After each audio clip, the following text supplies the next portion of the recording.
Hey everyone, it's Laura here from makingcardswithsun.com, and today I'm here with a brand new Saturday Stamp Day carding video featuring the adorable I'm a Puffer for You stamp and die cut set from Hero Arts. Before we get started, I wanted to share something with you. So today I used a photography board from the British company called Photo Boards, and I used the 40 centimeters square sized board. And the design that I'm using today is called Seafoam, and it has these beautiful hints of mint gray and pale gray, as you can see. I mean mint green, not mint gray, obviously. So if you want to save some money on these boards, then now is your chance, because I am offering a coupon code to take 10% of your order. The coupon code is simply Making Cards is Fun, so you just have to enter it at the checkout, and yeah, that's it. So make sure to check out my blog post for more information about this promo. So let's get started with my card. First, I'll be creating a watercolor background with mini distress inks.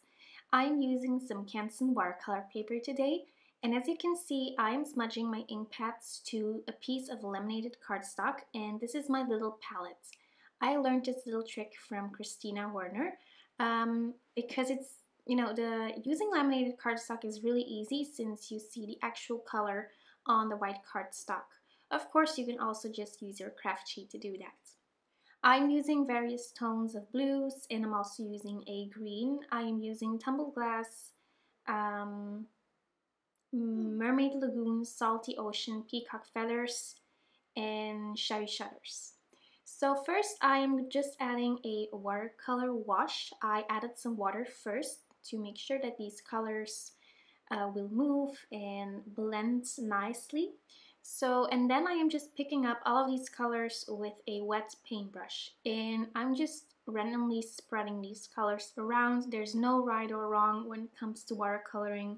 It's a very forgiving technique, and it's just really fun as well. So after I added my first layer of color, I am just heat setting this paper because I want to make sure that this first layer, or this first base actually, is dry before I move on to my second layer. So that's just one of my tips, to always make sure that these layers are dry before adding more color, or at least that works for me.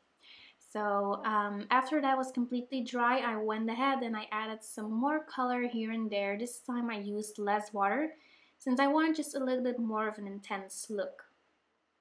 So next I am heat setting that watercolor wash again, and then I can move on to my final step of this watercoloring process.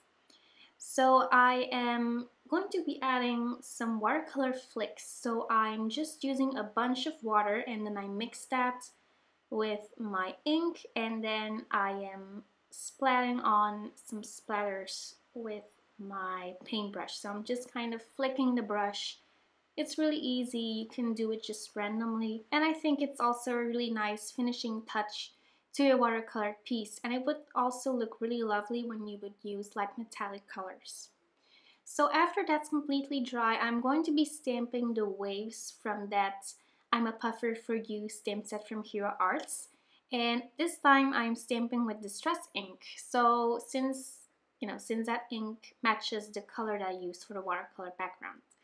I'm using Mermaid Lagoon this time. I also tried using Tumbled Glass. Maybe you can see it a little bit over there. But that was a little bit too light, so I just went back in and then I stamped all of those waves with Mermaid Lagoon. Then I'm going to be stamping a fun background on this watercolor wash. I am using these two little fish from the Hero Arts stamp set, and I am inking those up with Archival Jet Black ink. And the reason why I'm using this particular ink is because I'm working with water and I don't want my ink to smear or smudge. So this is a really nice waterproof ink that works with watercolors. So I had to ink up my stamp twice because this watercolor paper is a little bit textured. So it will be a little bit trickier to get nice and even coverage when you are stamping. Then I am stamping two of the pufferfish and also the little party hat onto some Canson watercolor paper, again with my Archival jet black ink. And then it's time to color these little fish.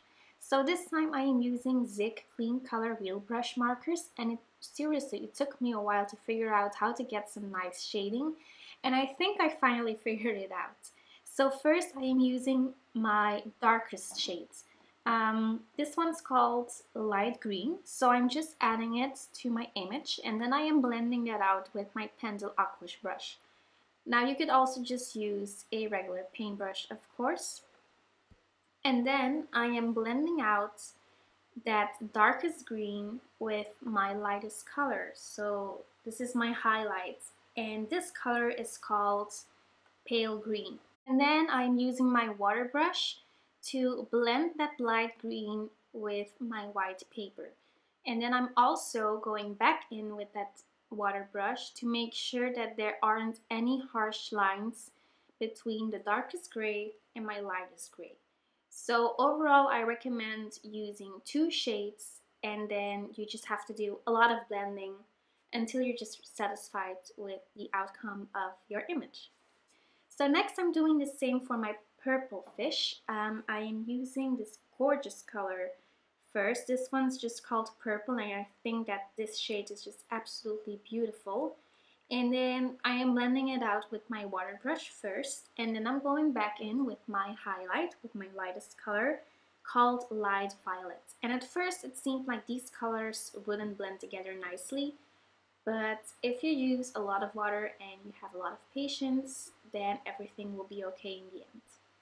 So as you can see, I'm just blending that light purple with my white cardstock, and then I'm going back in actually with my highlight color, because I just wanted to add some more intense color to match that darkest purple.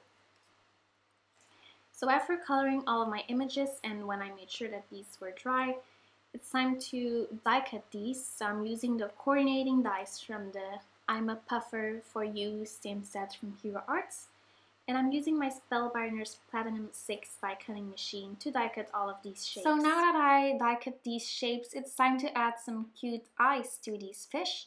I'm adding some googly eyes, and this is actually inspired by Gianna's Makula. I just saw her using this stamp set as well, and I thought it was just so adorable when I saw her using those googly eyes, so I thought I would do that as well. So I adhered those with glossy accents, and then I also adhered the party hats. And then next it's time to stamp my sentiments. So I inked up the birthday sentiment, and I also inked up the blub blub blub greeting for this card. So I picked that up with my MISTI tool, and then I stamped that with Archival jet black ink. I'm doing some heat embossing this time just to highlight that birthday sentiment a little bit more. So I didn't remove my stamp, so it was still in place, and then it was really easy to stamp over that with my Wow Ultra Sticky ink pad. I'm also going to sprinkle on some neutral ultra shimmer embossing powder from Wow. This is by far my favorite embossing powder because I just love that shimmer, and it's clear, so you could add it to any ink color you would like. So I'm heat setting that embossing powder, and then it's time to stamp some bubbles. So these are also the stamps from that same Hero Arts stamp set. And then again, I'm using my Archival jet black ink since I work with water, and you never know that the watercolor is still a little bit wet, so you just want to make sure that your ink doesn't bleed or smear or smudge. So to add some dimension to this card, I'm using some fun foams. So I'm adhering that to the back of my watercolor paper with my Scotch ATG, and then I adhered that to a blue note card. So I'm also adding some shimmer and shine to this card with my clear Wink of Stella glitter pen, and then I'm adding some dimension to that with my glossy accents, so it looks like real lovely and sparkly bubbles. And I really liked how that turned out when it was completely dry. So I'm going to adhere these little pufferfish to my card with some foam squares, And it took me a while to figure out how I would adhere these since there are just so many possibilities, but then I finally figured it out. And then finally I am finishing off this card with a variety of sequins from the ton, and I adhered these with glossy accents and with my EK Success tweezers. So that finishes up my card for this week's Saturday STEM Day video. Thank you so much for watching, and make sure to check out the video description below for a linked supply list and for a link to my blog post. I'll see you very soon. Bye bye!